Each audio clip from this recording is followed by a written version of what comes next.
مولا سبھی اور کیا چاہتا ہے بس مغفرت کی عطا چاہتا۔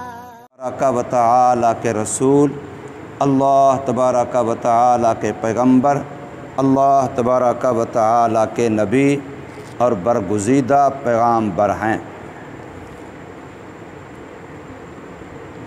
قرآن مجید کا جو موضوع ہے، یعنی اصل وہ مسائل جو قرآن مجید کی ہر صورت کے اندر بیان ہوتے ہیں، جن کو اصول دین بھی کہتے ہیں، وہ تین ہیں، اور یہی قرآن مجید کا موضوع ہے۔ ہم لوگ جو مدارس میں کتابیں پڑھاتے ہیں تو پہلے متعین کرتے ہیں کہ اس فن کا موضوع کیا ہے، یعنی اس میں بحث کس چیز کی ہوگی۔ جیسے ڈاکٹری ایک فن ہے تو اس میں انسانی جسم سے بحث کی جاتی ہے کہ بھی انسانی جسم کن وجوہ کی بنا پر بیمار ہو جاتا ہے، اس کو کون کون سے امراض لگ جاتے ہیں، پھر ان بیماریوں کا علاج کون کون سی دوائیوں سے ہوتا ہے۔ اب یہ میڈیکل ڈاکٹری یہ ایک فن ہے اور اس کا موضوع یہ ہے، یعنی جسم انسانی۔ پھر جو موضوع ہوتا ہے اس کی ذات سے بحث نہیں ہوتی، بلکہ اس کے عوارض ذاتیہ سے بحث ہوتی ہے۔ جیسے ڈاکٹری کا فن، اس کا موضوع انسان کا جسم ہے، لیکن انسان کی جسم کی ذات سے بحث نہیں ہوتی، بلکہ انسان کے جسم کو پیش آنے والے عوارضات، بخار ہے، نزلہ ہے، زکام ہے، درد ہے، زخم ہے، فلاں فلاں جتنی بیماریاں ہیں، جتنی چیزیں انسانی جسم کو عارض ہو جاتی ہیں، ان سے بحث ہوتی ہے۔ تو اسی طریقے سے قرآن مجید کا جو موضوع ہے وہ تین باتیں ہیں۔ نمبر ایک توحید خداوندی، نمبر دو رسالت محمدی، اور نمبر تین مسئلہ آخرت۔ یہ تین بنیادی مسائل ہیں اور انہی کو اصول دین کہتے ہیں۔ شیعوں کے نزدیک اصول دین چار ہیں، اہل سنت والجماعت کے نزدیک اصول دین تین ہیں۔ اب یہی تینوں اصول دین ہیں اہل سنت والجماعت کے: توحید خداوندی، رسالت محمدی اور مسئلہ آخرت۔ شیعوں کے نزدیک تین یہ ہیں، اور چوتھا ان کے نزدیک ہے مسئلہ امامت۔ امامت ان کے نزدیک اصول دین میں سے ہے، اور ہمارے نزدیک نبوت کے بعد امامت نہیں ہے، نبوت کے بعد خلافت ہے، لیکن خلافت بھی اصول میں سے نہیں ہے۔ ہم نبوت کے بعد خلافت کا عقیدہ رکھتے ہیں، خلافت کے قائل ہیں، لیکن خلافت بھی ہمارے ہاں اصول دین میں سے نہیں ہے۔ اب جس وقت اصول دین ہماری تین چیزیں ہیں، ان میں سے کسی ایک کا کوئی آدمی کسی وقت کسی انداز سے انکار کرتا ہے، چاہے وہ توحید خداوندی کا انکار کرے، چاہے وہ رسالت محمدی کا انکار کرے، چاہے وہ مسئلہ آخرت کا انکار کرے، کسی حوالے سے بھی کوئی توجیہ کرے، کوئی تعویل کرے، تو وہ خارج از اسلام ہوتا ہے۔ اس بات کو سمجھیں، بڑی ضروری بات ہے۔ شیعوں کے خلاف تو سارے لوگ کام کرتے ہیں، لیکن کام کرنے کا ڈھنگ اب تک بالکل ان کو تو آیا نہیں ہے، خصوصاً جو دفاع صحابہ کے نام پہ کام کر رہے ہیں، ان کو تو ابھی تک اس کام کرنے کا طریقہ آیا ہی نہیں ہے۔ ہمارے حضرت خاکوانی سے دامت برکاتہم بظاہر صوفی آدمی ہیں، اللہ اللہ کرانے والے آدمی ہیں، کوئی تحریکی آدمی نہیں ہیں، لیکن ایک دن انہوں نے ذالک الکتاب لا ریب فیہ یہ آیت کریمہ پڑھی، اور پھر فرمایا کہ اللہ نے یہ ارشاد فرمایا کہ یہ وہ کتاب ہے جس میں کوئی شک نہیں۔ اب جس وقت اتری تھی یہی آیت بھی جب اتری تھی، اس وقت قرآن کتابی شکل میں تو نہیں تھا، اس وقت تو کلام اللہ تھا، لکھا ہوا تو کہیں نہیں تھا، فرشتہ لے کے آ رہا تھا، کتاب تو نہیں لے کے آ رہا تھا۔ اس لیے باقی ساری کتابیں ہیں، تورات، انجیل، زبور، لیکن قرآن کلام اللہ ہے، قرآن کلام اللہ ہے۔ اب جب یہ آیت اتری تھی، جس وقت قرآن آیا تھا اس وقت کتابی شکل میں نہیں تھا، کتاب بنی ہوئی نہیں تھی، اللہ کا کلام تھا، زبانی در زبانی، سینہ بہ سینہ چل رہا تھا۔ حضور صلی اللہ علیہ وسلم نے صحابہ کو کتاب نہیں پڑھائی، کلام اللہ سنایا، لیکن اللہ نے گارنٹی جب دی ہے تو ذالک الکتاب وہ کہا ہے، ذالک الکلام وہ نہیں کہا۔ یہ نہیں فرمایا کہ یہ وہ کلام ہے جس میں کوئی شک نہیں ہے، بلکہ فرمایا یہ وہ کتاب ہے جس میں کوئی شک نہیں۔ اب قرآن مجید کو کتابی شکل میں کس نے بنایا؟ صحابہ کرام نے بنایا، یاد رکھیں۔ قرآن مجید کو کتابی شکل میں کس نے ڈھالا ہے؟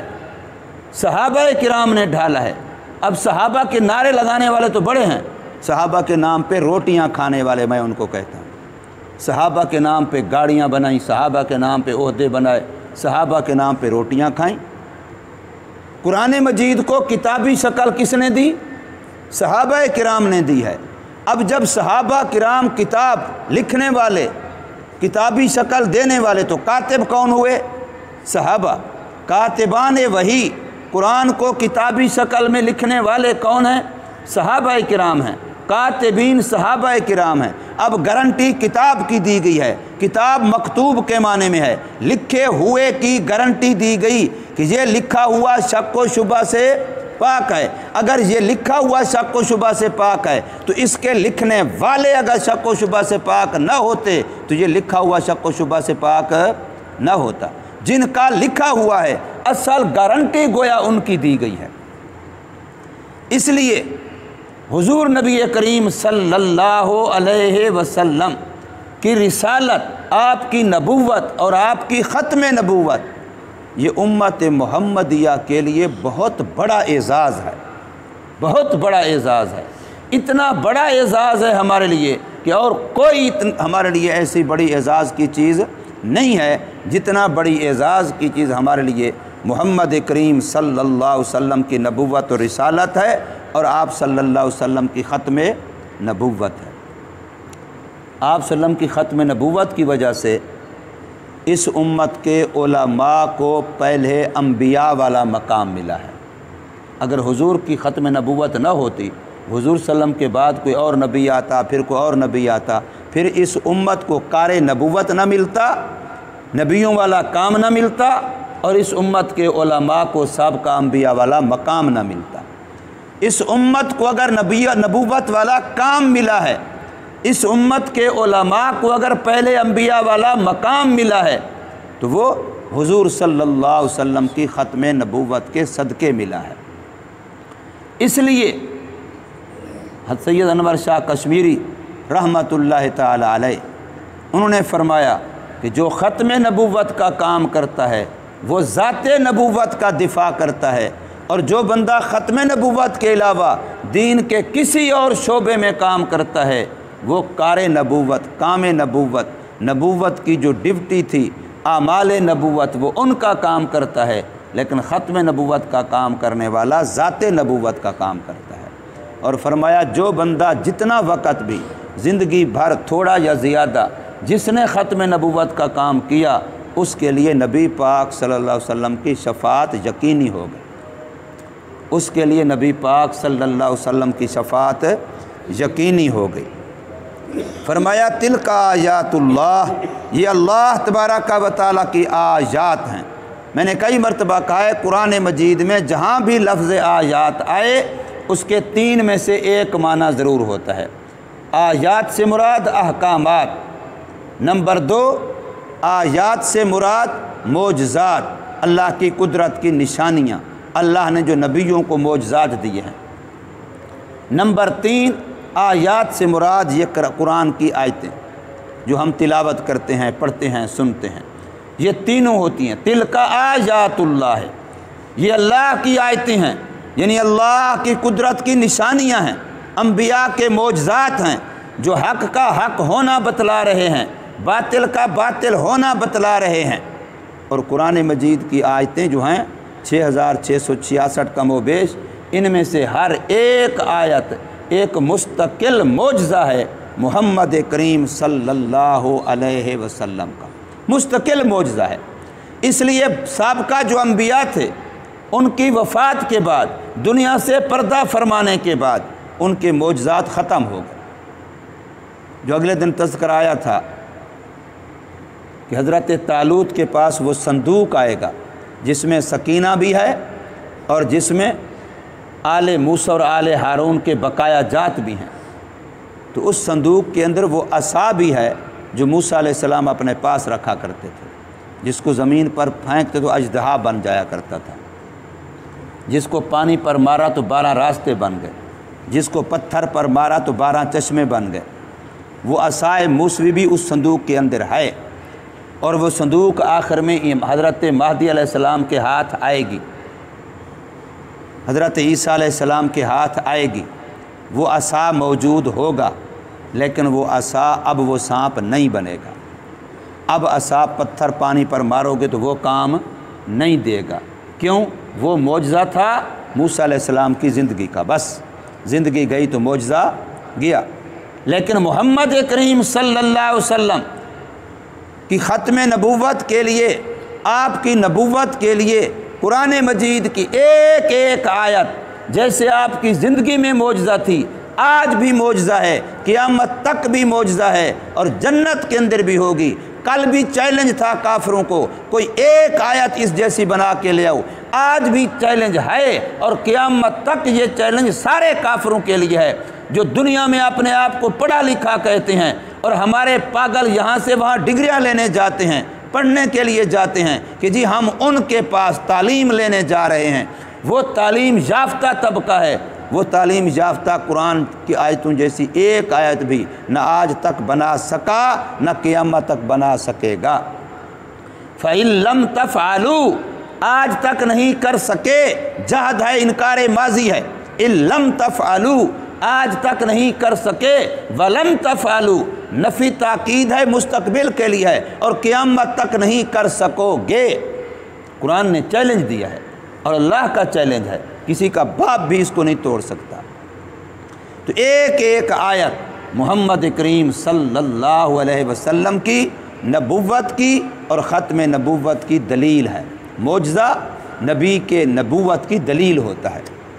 ایک ایک آیت اعلان کر رہی ہے کہ محمد کریم صلی اللہ علیہ وسلم کی نبوت بھی سچی، آپ کی ختم نبوت بھی سچی، آپ کی رسالت بھی سچی، آپ کی پیغمبری سچی۔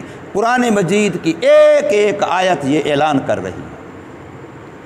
کسی نبی کی ایک دلیل، کسی کی 2 دلیلیں، یہاں قرآن مجید کی 6666 آیات میں سے ایک ایک آیت میرے اور آپ کے پاک پیغمبر محمد الرسول اللہ صلی اللہ علیہ وسلم کی نبوت اور ختم نبوت کی دلیل ہے۔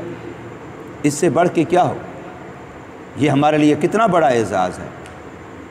پیر ذوالفقار صاحب نے ایک واقعہ لکھا کہ لندن کے اندر، برطانیہ کے اندر، فرمایا جب میں پہلی دفعہ گیا تو وہاں کے مسلمانوں نے ہمیں بتایا کہ یہاں جتنے لوگ اہل کتاب مذہبی لوگ بستے ہیں، چاہے وہ عیسائی ہیں، چاہے وہ یہودی ہیں، چاہے وہ کسی مذہب کو ماننے والے ہیں، تو ہر مہینے میں ان کا ایک اکٹھ ہوتا ہے، ان کے بڑے بڑے سرکردہ لوگ جو ہیں وہ جمع ہوتے ہیں، تو مسلمانوں میں سے بھی ان کی طرف سے بھی کوئی نہ کوئی جاتا ہے۔ پھر ہر ایک اپنے مذہب کی بات کرتا ہے، مسلمان اپنے مذہب کی بات کرتا ہے، یہودی اپنے مذہب کی بات کرتا ہے، عیسائی اپنے مذہب کی بات کرتا ہے، ہندو فلاں فلاں اپنے اپنے مذہب کی بات کرتے ہیں۔ برطانیہ ہے، وہاں مذہبی آزادی ہے، ہوتے سارے اکٹھے ہیں، مہینے میں ایک دفعہ ایسے ہوتا ہے۔ تو مسلمانوں نے بتایا کہ اس دفعہ چونکہ آپ نے تشریف لانا تھا تو ہم نے مسلمانوں کی طرف سے آپ کا نام دیا ہوا ہے، اس مجلس میں آپ نے بات کرنی ہے اسلام کی۔ حضرت فرماتے ہیں وقت آ گیا، ہم چلے گئے، اب سارے اکٹھے ہیں، ایک ہی حال ہے، ایک ہی کمرہ ہے، سارے بیٹھے ہیں، ہاں جی بات شروع کرو۔ تو سب سے پہلے مجھے اشارہ کیا کہ آپ بات شروع کریں، تو میں نے قرآن مجید کی سورۃ فاتحہ پڑھی اور اس کا مختصر سا ترجمہ کر دیا۔ سورۃ فاتحہ پڑھی اور اس کا مختصر سا ترجمہ کر دیا، اور پھر میں نے کہا کہ میں گارنٹی سے کہتا ہوں، ذمہ داری سے کہتا ہوں، 100% عقیدے اور یقین سے کہتا ہوں کہ میں نے جو کلام پڑھا ہے یہ میرے اللہ کا کلام ہے، یہ میرے نبی پر آج سے 1400 سال پہلے اترا، اور میں نے آج پڑھا جیسے اللہ کے پاس ہے، جیسے میرے نبی پر اترا تھا، آج بھی ویسا ہے، میں نے اسی طرح پڑھا ہے، نہ زبر کا فرق ہے، نہ زیر کا فرق ہے، نہ پیش کا فرق ہے، نہ کسی ایک حرف کا فرق ہے۔ گارنٹی ہے میری طرف سے کہ یہ اللہ کا کلام ہے۔ اب تم میں سے بھی کوئی ایک عیسائی یہودی کھڑا ہو کے اپنی مذہبی کتاب میں سے پڑھ کے سنائے اور مجھے گارنٹی دے کہ جو میں پڑھ رہا ہوں، جو میں کہہ رہا ہوں، یہ واقعتاً اللہ کا کلام ہے۔ اللہ نے عیسیٰ علیہ السلام پر ایسے ہی اتارا تھا، موسیٰ علیہ السلام پر ایسے ہی اتارا تھا، اس میں کوئی تحریف نہیں ہوئی، تغیر نہیں ہوا، تبدل نہیں ہوا، مٹنا نہیں ہوا، اس میں کوئی تبدیلی نہیں ہوئی، جیسے تھا ویسے ہے۔ کوئی کھڑا ہو جائے، پڑھے اور گارنٹی دے۔ اب سارے کہنے لگے کہ ہم گارنٹی نہیں دے سکتے، ہمارے مذہب کے بارے میں یہ گارنٹی نہیں ہے۔ تو فرمایا پھر میری بات مانو، گارنٹی شدہ علم صرف ہمارے پاس ہے، تو پھر تم خواہ کے لیے شک شبہ والی بات جس میں غلطی کا بھی احتمال و امکان ہے، اس کے پیچھے کیوں جاتے ہو؟ اس کی طرف کیوں نہیں آتے ہو؟ جس اللہ کو تو تم بھی مانتے ہو، اللہ کو تو سارے مانتے ہو، تو پھر اللہ کا کلام ہمارے پاس ہے، گارنٹی کے ساتھ ہے، تو پھر تبلیغ کا حق، دوسروں کو سنانے کا حق، دوسروں کو بتلانے کا حق وہ صرف اور صرف مسلمان کو ہونا چاہیے۔ اس لیے کہ یہ عقل مندوں کا عقلی فیصلہ ہے کہ حق کے علاوہ کوئی بات کسی کو کہنا یہ غلط ہے۔ دعوت صرف حق کی دی جا سکتی ہے اور گارنٹی شدہ حق صرف ہمارے پاس ہے، پھر دعوت کا حق صرف ہمیں ہے۔ کسی اور مذہب کو، اپنے مذہب والے کو اپنے مذہب کی دعوت کا حق نہیں ہے، اس لیے کہ خود اسے یقین نہیں ہے اس کے حق ہونے کا۔ جب مجھے خود یقین نہ ہو ایک بات کے حق ہونے کا تو میں دوسرے کو دعوت کیسے دے سکتا ہوں؟ تو یہ ہے حضور صلی اللہ علیہ وسلم کی نبوت کی برکت اور حضور صلی اللہ علیہ وسلم کی ختم نبوت کا ہمارے لیے انعام ہونا، نعمت ہونا۔ فرمایا تلک آیات اللہ ہے، یہ اللہ تبارک و تعالیٰ کی آیتیں ہیں، نتلوہا جن کو ہم تلاوت کرتے ہیں، علیکا آپ کے سامنے اے محمد صلی اللہ علیہ وسلم، بالحق کے ٹھیک ٹھیک، وَإِنَّكَ لَمِنَ الْمُرْسَلِينَ اور پکی بات ہے، اِنَّا تاکید کا، لَمِنَ الْمُرْسَلِينَ کی لام تاکید کی، اور پھر جملہ اسمیہ تاکید کا، تین تاکیدیں لگا کے میرے اللہ نے فرمایا پکی بات ہے، پکی بات ہے، پکی بات ہے کہ محمد کریم صلی اللہ علیہ وسلم اللہ کے سچے رسول اور نبی ہیں۔ ہمارا کوئی بندہ جو بالکل ان پڑھ ہے، الف با بھی نہیں جانتا، الف با بھی نبی نے کتنے ہیں، الف با بھی نہیں جانتے، اپنا نام نہیں جانتے، لیکن یہ عقیدہ رکھتے ہیں کہ قرآن مجید اللہ کی سچی کتاب ہے۔ ان کو کاٹ دو، بوٹی بوٹی کر دو، خون کے قطرے قطرے سے مسلمان کی آواز آئے گی کہ اللہ کا قرآن سچا ہے، اللہ کا کلام سچا ہے۔ مسلمان کی بوٹی بوٹی سے آواز آئے گی، مسلمان کے خون کے قطرے قطرے سے آواز آئے گی کہ ساری دنیا جھوٹی ہو سکتی ہے پر اللہ کا کلام جھوٹا نہیں ہے، اللہ کا کلام سچا ہے۔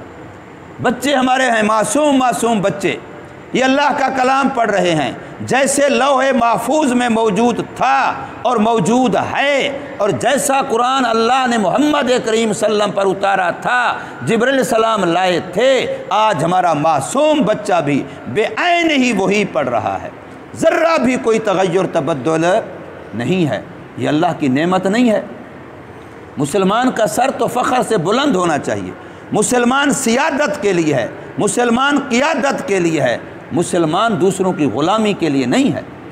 یہ تو ہماری بدقسمتی ہے کہ ہم نے اپنے مذہب کی قدر نہیں کی، اپنی کتاب کی قدر نہیں کی، اپنے دین کی قدر نہیں کی، جس کی وجہ سے ہم در در کی ٹھوکریں کھا رہے ہیں۔ ورنہ اللہ نے جو نعمت ہمیں دی ہے، ساری دنیا اس کی پیاسی ہے، ساری دنیا کو اس کی ضرورت ہے، اور یہ نسخہ کیمیا صرف اور صرف مسلمانوں کے پاس ہے۔ اللہ تبارک و تعالی ہمیں اس نعمت کی قدر دانی کی توفیق عطا فرمائے اور قرآن مجید کے ساتھ عشق اور محبت نصیب فرمائے۔